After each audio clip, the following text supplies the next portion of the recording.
Welcome back, everybody. All right, today if I'm showing you this video in class, I've already shown you the YouTube videos.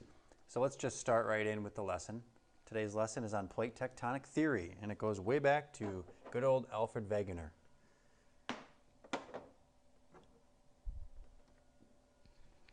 Alfred was a German. He was mainly into meteorology, that was his thing, the weather. He spent a lot of time up in Greenland, and he was one of the first who proposed the idea of continental drift, that the continents were moving around. Somewhere between 1912 and 1915, he published some papers. He got the idea, most likely, by looking at how ice moved around and in the cold regions up in Greenland. And that led him to believe that, well, perhaps the same thing could be happening with the Earth's crust.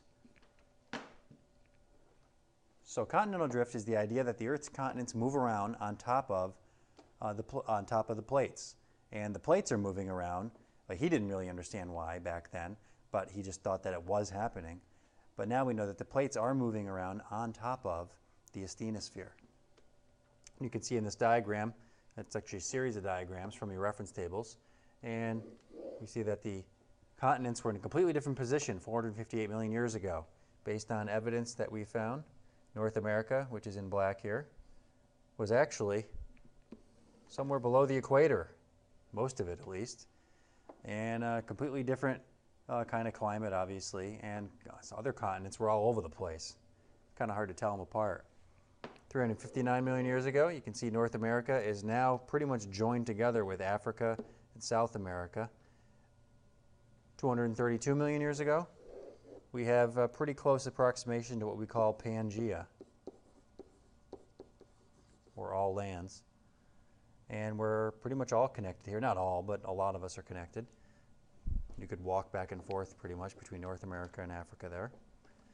And then things start to separate. 119 million years ago, we can see now we have an actual Atlantic Ocean for the first time ever. And closer to today, 59 million years ago, things are starting to widen apart. The continents are starting to take the positions where they are today. Not quite, but it's on the way, and their shapes are pretty familiar.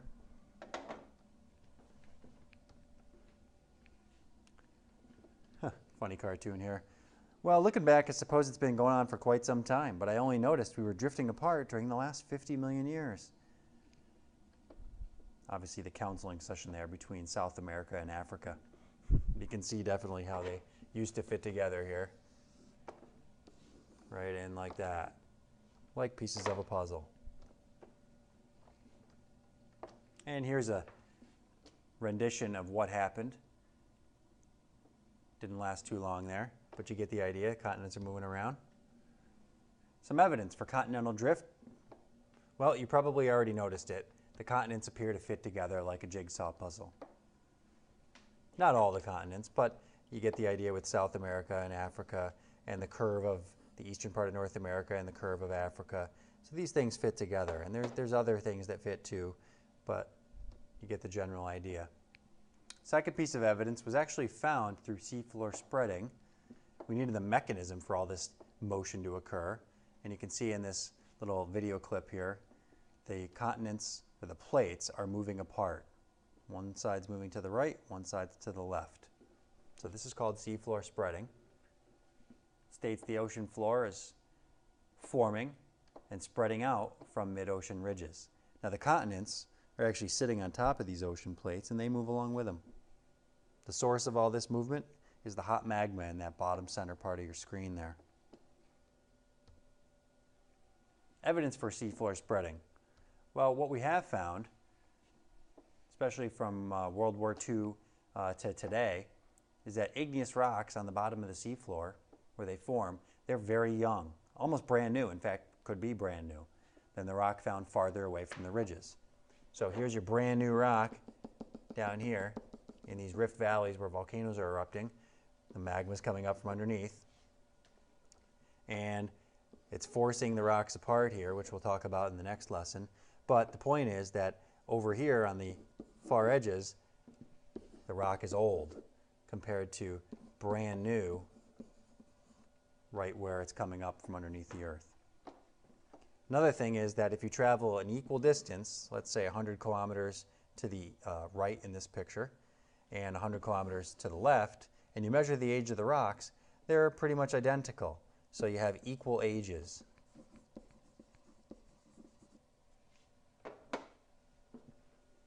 Moving on. This map here shows the world. The continents are in gray, and the oceans are actually colored because, not because the oceans are colored, but because the age of the rock has been mapped out here. And if you look in particular, you see where the red rock is, right here. That's the youngest rock. And in this particular area of the world, the green is a little bit older. If you look, let's see, the best place probably to see it is in the Pacific Ocean. This is very new rock here. And as you move farther away, it gets older. Farther away, it gets older. So we can definitely see an age versus distance from the ridge. Here's another example. You have the Mid-Atlantic Ridge right here, and the brand new rock is in the red. And as you move away, it gets older. In fact, the oldest rock in the Atlantic over here is right off the coast of the United States. It's that dark bluish color. Another piece of evidence of that movement has to do with the orientation of the iron crystals that are contained in the molten basaltic rock. Remember that basalt has a lot of iron in it. We learned about that in the rock unit. And when it's still in the liquid form, when it's first coming up from underneath the oceans in a liquid, those iron crystals orient themselves, they align themselves with the Earth's magnetic field.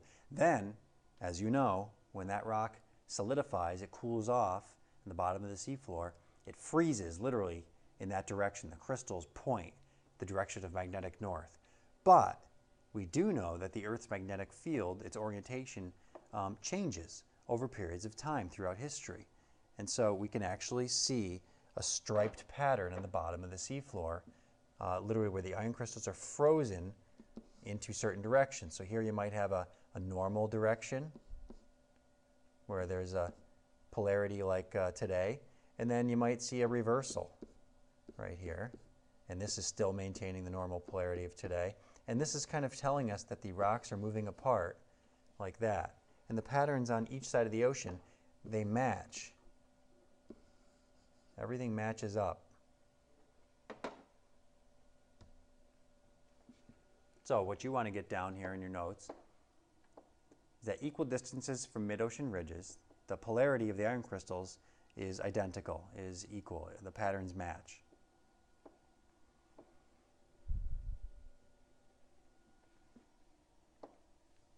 And here's the striped pattern here. You can see in the map.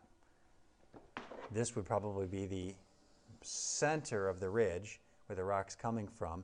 And then this striped pattern matches with this striped pattern. So they match. This striped pattern matches with this one. You can see it moving all the way along. And then you can really see the match in these dark ones. This one matches with this one. And then the last one, very dark pattern, matches with that one.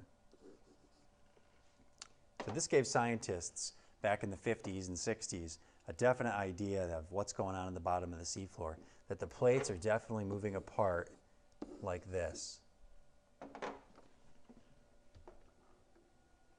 Okay, another piece of evidence that the continents are moving around, perhaps that they were once actually joined, like in this picture, is if you match up the continental coastlines to where we think they used to be, that there are similar fossils, as you can see in this picture. These different fossils are found on opposing coastlines. There's similar mountain ranges where the rock types match up, similar minerals where once again they match up. And this shows that the continents were joined, especially when you look at these fossils. I mean, some of these things, they don't swim across oceans, these dinosaur-type fossils. And you can actually see the plant here, Glossopteris, is found all throughout many different continents today. And the question is, well, how could that thing actually travel across continents and evolve to be the same exact type of plant? And we think that it wasn't, that it actually the land was connected, and it simply just grew in these different areas, and then the continents split apart, separating them as we see them today. In fact, we can actually see this plant, growing in, well, not growing now, but it used to grow in Antarctica, which is now a very cold place, as you know. So many features on opposite coastlines seem to match quite well.